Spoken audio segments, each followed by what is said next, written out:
আপনারা আমাদের দেশকে বিভাজিত করবেন না, অশান্তি সৃষ্টি করবেন না। অনেকগুলো অশান্তির মধ্যে আমরা ইতিমধ্যেই আছি। সবাই মিলেমিশে থাকবো, যার যার ধর্মীয় স্বাধীনতা থাকবে। আমরা একটা গণতান্ত্রিক রাষ্ট্র চাই, কিন্তু যেটা ধর্মীয় মানে মত প্রকাশের স্বাধীনতার নামে ধর্মকে কটূক্তি করা, ধর্মের ব্যাপারে একটা ঘৃণা ছড়ানো এবং সেটা নিয়ে সমাজে ফেতনা ফ্যাসাদ সৃষ্টি করা, আমরা দেখেছি অনেক অনেক বাজে বাজে ঘটনা, অনেক দুঃখজনক ঘটনা ঘটে যায় এই কারণে। তো সেই ব্যাপারে আমরা সরকার এবং রাষ্ট্রকে অনুরোধ জানাবো, আহ্বান জানাবো। যেমন আপনারা জানেন যে এই যে ফিলিপনগরের একটা ঘটনা, এই ভিডিওটা সার্কুলেট হয়েছে আগের রাতে এবং পুলিশের নজরে এসেছিল, কিন্তু পরবর্তী দিন সকালে সারা দিন যাওয়ার পরে দুপুরে ঘটার আগ পর্যন্ত কিন্তু পুলিশ কোনো ব্যবস্থা নেয় নাই। ফলে আমার মাঝে মাঝে মনে হয় যে পুলিশ এবং রাষ্ট্র এবং সরকার এবং গোয়েন্দা সংস্থা তারা এই ধরনের ফ্যাসাদ সমাজে সৃষ্টি করতে চায়।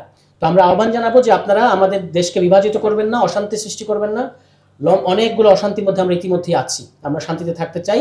ধর্মীয় স্বাধীনতা এবং ধর্মানুভূতি, আমাদের ধর্মপ্রাণ মুসলমানের যে ধর্মানুভূতি এবং ধর্মের যে আলটিমেট যে বার্তা, সেটা আমাদের বাচ্চাকাল থেকে আমাদের শিশুদেরকে তার সাথে পরিচিত করাইতে হবে।